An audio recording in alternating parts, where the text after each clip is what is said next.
15. I wrote this number on a yellow sticky note and stuck it on the refrigerator between my son's basketball schedule and a recipe for some healthy smoothie that we never got around to making. 15 is not an age, a house number, or the number of steps to the nearest coffee shop. It's how many times my wife cheated on me. More precisely, it's how many episodes I was able to prove and compile into a neat list. And if you're thinking, well, he must be blind if he didn't notice before, don't jump to conclusions. Blindness in marriage isn't about eyes. It's about hope. And hope is a very tricky thing. As long as it's alive, you don't see the facts, but what you still want to rely on. My name is Andre. I live near Cleveland, Ohio, in a typical 2-story red brick house. Our lawn is watered by a timer, and we celebrate Halloween with our neighbors, who build an inflatable dragon in their yard every year. We have 2 children, Sasha, who is now almost an adult, and Lisa, who is a year younger but wiser than me, as life has shown. My wife, Lena, and I met in 2004 at a local community college. At the time, I was working part-time in a computer repair shop, and she was studying to be a medical assistant, constantly hanging around the labs, loving order, and managing to be friends with the whole world. If you saw us in old photos, you would say, a normal American family, only they speak Russian. The first few years were simple and loud. We moved, traded cheap couches for slightly less cheap ones, saved up for a down payment on a house, argued about whether Kroger or Walmart was cheaper, and swore each time that we would start saving for a vacation with our next paycheck. No dark premonitions, no cracks. Or rather, there may have been cracks, but in those years, you cover them up with laughter, curtains, and late-night pizza delivery. The first mismatch happened 7 years after the wedding, at a corporate party at the clinic where Lena was working at the time. I'm not a jealous person, and have never been one to check phones or look for other people's hair on jackets. But that evening, she had a look in her eyes that was a little more distant than usual and a little less warm. She came home late, quietly, as if she was afraid of waking up not me, but her own conscience. The next day, I asked if everything was okay. She smiled and kissed me on the cheek. "Come on, Andriush, I'm just tired." They played the music so loud at the bar, I can still hear it in my ears. And I believed her. Because I wanted to believe her. Because we had just paid for a new washing machine, and who would destroy a family right after buying something they had saved up for 3 months? You may ask, what about the 15? Where were they hiding all these years? I'll tell you. But first, the main thing. The infidelity didn't start with man number 1 and didn't end with man number 15. It started with our mutual fatigue, with unspoken words, with the fact that at some point we both stopped asking each other important questions. We were playing roles, not living. For a long time, Lena didn't understand that she wasn't drawn to specific people, but away from herself. And for a long time, I didn't understand that I was not saving my family. But my fear of admitting that something had broken and couldn't be put back together. I found out about the first betrayal by accident. I was looking for a charger in Lena's car. Under the seat was a receipt from a motel on the highway, far from her work and even further from home. The date and time coincided with her delay at work. I froze with that thin rectangular piece of paper in my hand. How many such receipts had flown past me all this time? I put the receipt in my pocket, and in the evening, after putting the children to bed, I asked without accusation, "Lena, what was that motel on I-271? At first, she didn't understand. Then she quickly forgot. Then she just sat down on the edge of the bed, as if she had been struck. "Andre, And then began that part of the human comedy that screenwriters call rationalization. It doesn't mean anything. I was in a difficult situation. He's one of our patients, well, almost, and he has problems. I won't do it again. I listened and didn't hear. I looked at her hands, thin fingers that knew how to calm, how to bandage, how to stroke children's heads. We both cried. I said I wouldn't leave. That family was more important to me than anything else. We agreed on therapy. The therapy helped for about 3 weeks. The second and third times happened almost in a row.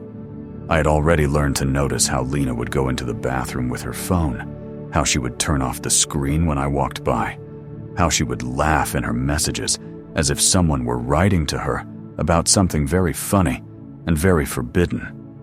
That's when I looked at her phone for the first time. And I found a conversation with a man from the gym. There was nothing indecent, or it had been deleted. But there was geography. The same motel. I felt a mixture of anger and shame boiling up inside me. Anger for being betrayed. Shame for snooping through other people's messages. That night we talked again. She promised again. I stayed again. 4th, 5th, 6th. Now I realize that back then I started keeping track, like an accountant who neatly adds up the numbers, hoping that the total at the bottom of the page won't be so scary. One of these numbers was from our church, a man from the music group who played the guitar and smiled as he talked about how the Lord guides him through life. The Lord apparently brought him to our house while I was at work. Another number was Lena's colleague from the clinic, a divorcee with quick stories about freedom, who greeted me in the parking lot so enthusiastically that I could smell his chewing gum. The third was someone from her women's chat group, with whom they met for coffee. I suspect the coffee had a different taste. When the counter reached 8, I started to get sick. Really sick. Not from a virus, from insomnia, from constantly playing detective, from the fact that the house, where we were supposed to rest, had turned into a place where every sound was an alarm. I lost weight, drank more coffee, and completely stopped looking at myself in the mirror for more than 20 seconds, because there was a man looking back at me who was being cheated on and who was still convincing himself that he was saving his family. The 9th time, Lena confessed herself. We were sitting in the kitchen at night, at a table with a crack that I never filled with epoxy. She said, "Andre, I don't know what's wrong with me. I love you, and I love the children, and I do it again and again, as if I have a button that's stuck." That was the first time I heard the words that I would later often encounter in books and from therapists: addiction, validation, emptiness. Lena wasn't making excuses. I could see that. She really didn't know how to stop the cycle of shame, promise, relapse. I suggested new rules, complete transparency about phones, apps, locations, joint meetings with a psychotherapist every week, changing jobs if necessary. We went through a couple of months of white flag. Those were the best 2 months in 5 years. We had family nights, baked apple pie for Thanksgiving, argued about who would unload the dishwasher, and I thought, maybe this is the turning point.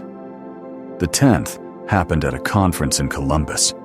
It shouldn't have happened, neither the conference nor this person, but they met where I couldn't control it. "It doesn't mean anything," she said again. "Then why?" I managed to ask for the first time. "Because I'm afraid that I'm nobody if they don't want me," Lena replied. I remembered that phrase until it rang in my ears. Lena, whom I loved for her light, for the feeling that she could bring people back to life with her mere presence, was afraid that she was nobody. She sought herself in the hands of others, and I sought myself in the tightly sewn curtain of our bedroom. The 11th and 12th years passed as if they were carbon copies of each other. I had already stopped making scenes. We just quietly added new entries to the schedule. Therapy, work, parent-teacher conferences at school, another attempt to start over. We were like a horse in a wheel, running so as not to fall off. The 13th didn't hit me. It hit Lisa. She was 16. She came home early and saw her mother kissing the guy from the gym by the car. Lisa stood rooted to the spot until they noticed her. And then, a scream, a door slamming, tears. When I came home from work, she was sitting on the floor in her room, clutching our old family album to her chest. "Dad, I can't lie to myself anymore," she said. My daughter's words were what I had been missing.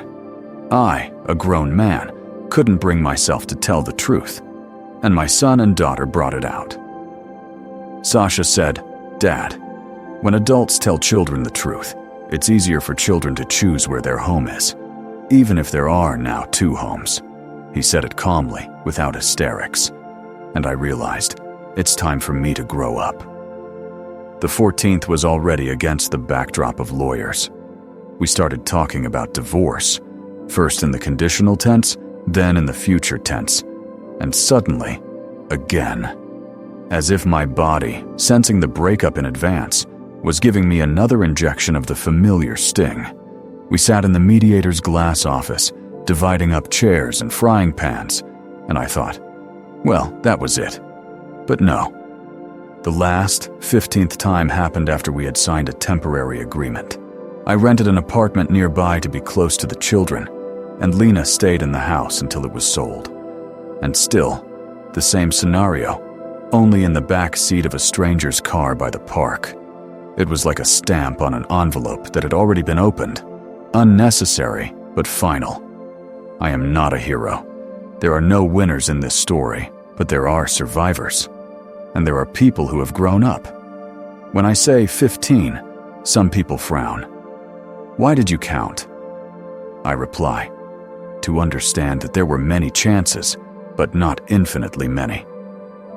We both needed to live through this nightmare, to share and let go of what had become unbearable. Divorce in Ohio is not like in the movies. It's paperwork, deadlines, endless conversations about which school is best for the children, how to divide tax deductions, who gets the dog. We have a cat, she doesn't care. It's numbers, who earns how much, who spends how much time with the children. Our lawyers were polite, and the mediator was patient. I bought coffee at the nearest coffee shop, put the cup on the hood of my car, looked at the people walking to the park, and thought, everyone has their own refrigerator with sticky notes. What is written on them? We sold the house, not for the money we wanted, because the fence needed repair and the roof needed new roofing. We bought Lena an apartment in a neighboring area. We decided together that it would be convenient for the children. I rented a 2-room apartment in a complex near the school so that each week with Dad would have its own smell and its own floor. We switched to a 50-50 schedule, 1 week with Mom, 1 week with Dad. When you make a room for your children, you realize that a child's happiness is not measured in square meters, but by whether they have their own books and drawings on the wall on each floor of life. Lisa said, I like that at Dad's we watch old movies in the evenings, and at Mom's we have a project. We're replanting the flowers on the balcony. Sasha sighed like an adult. The main thing is that I have a place to charge my phone. Lena and I continued therapy separately now. I wasn't ready to heal our marriage. I was ready to heal myself. For the first time in years, I honestly allowed myself to ask the questions that had been hanging in the air. Why was I so afraid to leave what was falling apart? What does family mean to me if there is so much pain and so little trust in it? Why did the word divorce seem like the end of the world, but turned out to be the end of the tunnel? It turned out that the drama of a broken family was a movie I was playing in my head because I myself came from a family where quarrels were erased by silence. In my family, preserving at all costs was considered a virtue. I confused loyalty to myself with stubbornness and love with habit. A 1.5 years has passed. I've learned to cook, not eggs on the run, but things like chili on Sundays and chicken noodle soup, which Lisa calls Dad's antibiotic. Sasha and I put together the Lego sets that I never had time to assemble when he was a child. And it's funny, we're building the Millennium Falcon now, when he's almost 19. On Saturdays, I go running with a group from the local rehabilitation center. They have a project called Run Recovery, where volunteers and people recovering from addiction run together. We are silent for the first few kilometers and talk during the last ones. One guy once said, "The worst thing is not admitting that you fell, but admitting that you liked the speed of the fall." I was walking home, and it seemed to me that these words were about Lena and me. Meanwhile, Lena continued her therapy. I don't know how much she would have confessed on her own if it weren't for the need for accountability. A terrible word, but an honest one. One day in the spring, she called me and asked to meet at a cafe. "I have something to tell you," she began, and I already knew that something by heart. But what followed was different. I wrote a list, and I got 15. She put a piece of paper on the table, similar to mine from the refrigerator, only without a magnet and next to the cinnamon on the foam. I didn't take the paper. I don't want to live on the parchments of the past. But I heard something in her voice that wasn't there before. Responsibility, without an attempt to appease me. "I'm not asking for forgiveness," Lena said. "I've asked for it many times, and each time I failed to live up to the advance. I ask only one thing of you: don't explain my illness to the children. Tell them the truth. I made a lot of wrong choices, and now I try to make the right ones every day. I'll be there. I haven't disappeared. And I'm not asking to be your wife.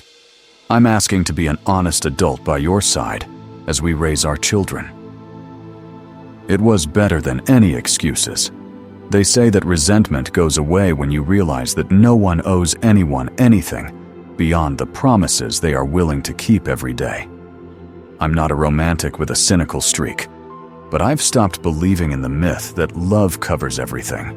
Love doesn't cover anything. It illuminates. And in the light, you can see more trash, and that's a place to clean up. I have learned to recognize the light.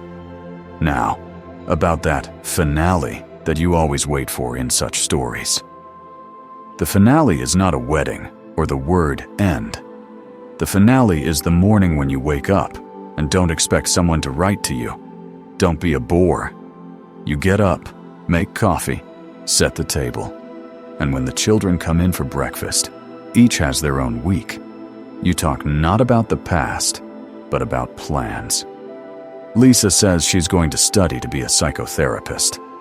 I want to be the person people come to before everything falls apart. Sasha wants to go into information security, so that other people's secrets don't come back to them like a boomerang. We laugh, and there is no sour taste in this laughter. On that Thanksgiving, when we celebrated apart for the first time, I invited friends over, and Lena had a quiet evening with the children and her sister, who had flown in from Florida. We agreed that the children would spend part of the day with me and part with Lena. I roasted a turkey according to a recipe I found on YouTube, which I reviewed 3 times so as not to mess it up. At some point, I realized I was nervous, as if I were taking an exam. My neighbor Josh came over with a pie his wife had baked, just in case, and a couple from my running group came over. In the middle of the evening, Lisa called, "Dad, can we come over now?" Of course. They showed up 20 minutes later with containers and laughter. Lena stood at the door, looked inside and smiled. "I see you have your own America here. And you have yours," I replied. She nodded. "Thank God." We didn't hug or say any unnecessary words, and that was right. Sometimes respect means keeping your distance. A little more time passed. I allowed myself a date for the first time. It's a strange experience when you're over 40 and you're learning to listen to a stranger's laughter again, without fear that someone's message is hidden in that laughter. I didn't rush. I told the truth about myself. I got divorced after a long history of infidelity. I'm not looking for compensation. I'm looking for life. The woman I've been seeing on and off for a couple of months is a history teacher and a widow. We don't know where this will lead, and that's the best part. For the first time, I don't want to place all the responsibility for my own happiness on a relationship. My happiness is my work. Relationships are my walk. When people ask me, "Have you forgiven?" I answer, "I have let go." To forgive means to no longer demand payment on a bill that has already been closed. To let go means not carrying that bill in your wallet to show everyone who doubts you are right. I am no longer a counter of other people's sins. Now I'm learning to count other things. The kilometers to my own peace of mind, the hours spent with my children, the books I didn't have time to read before. And yet you're waiting for me to say the last word about 15. I will. One winter, Sasha and I went to change the oil in the car. At the car wash, he asked, "Dad, will you ever be able to forget?" I smiled. Children's questions are sometimes as simple as a punch to the solar plexus. Forget? No. And you don't have to. Memory is not the enemy. The enemy is the toad that sits in your memory and tries to devour your new day. I've learned to feed something else instead.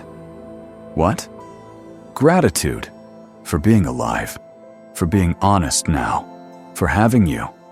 For the fact that even sadness can be pure, not sticky. Lisa once asked her mother if 15 could be called a disease. Lena answered beautifully and honestly. A disease is when you lose control and don't admit it. I lost control for a long time and didn't admit it to myself. Now, I'm in remission. But that doesn't change the fact that I hurt the people I love. I will make amends as much as I can. Perhaps this is the best answer, because it does not absolve her of any responsibility, but it does not make her a monster either. We all know how to be both light and shadow. I took the list off the refrigerator 2 months after the divorce. I realized that I didn't want a sign with the past hanging in the center of my new home. In its place, Lisa attached a small card with the inscription, "Home is where it's safe to tell the truth." Sometimes I read this phrase aloud, to myself, to those who come over for tea, to the invisible interlocutor who still sometimes whispers, "Maybe you could have saved it." I answer honestly, I saved what I could. Myself, my children, the ability to love without fear. That's enough. If you ask me what I would say to my past self, to that Andre who stood with his first check from the motel in his pocket and was afraid that his life was about to fall apart, I would say 3 things. First, you are not alone. The world is full of people who sit in their kitchens at night holding their checks in their hands. Only each of them has their own. Some hold a record of someone else's betrayal. Some hold their own guilt. Some hold a diagnosis. Some hold a letter they are afraid to open. We are all equally fragile, and that makes us stronger if we don't hide. Second, children always see. Even if you skillfully cover your tracks, children see the tension on your faces. Hear how during dinner, the sweetness of your words does not match the hardness of your jaws. You don't have to tell them everything. You just have to not lie to them about the important things. You can tell the truth gently, but tell the truth. Third, boundaries are not a cold war, but a warm blanket. They do not take away love, but protect it from the draft. If a person is with you, they will accept your boundaries as part of you. If they don't, they are not there to walk into winter with you. Today, everything is simple for me. In the evenings, I read on the sofa. In the summer, we go to the Guardians baseball games and argue about whose hot dogs taste better. In the winter, we build snowmen and drink cocoa that makes our upper lip stick together. I don't have any passwords on my phone that I would hide from my children. There are no letters in my mailbox that I'm afraid to open. There is no yellow piece of paper with the number 15 on my heart. Instead, there is a small piece of paper on which I wrote 3 words with a marker: trust, responsibility, patience. This is my new account. That spring, when Lena and I finally rebuilt our after, she sent me a photo of Lisa standing on the school theater stage as Juliet. But our scene was different.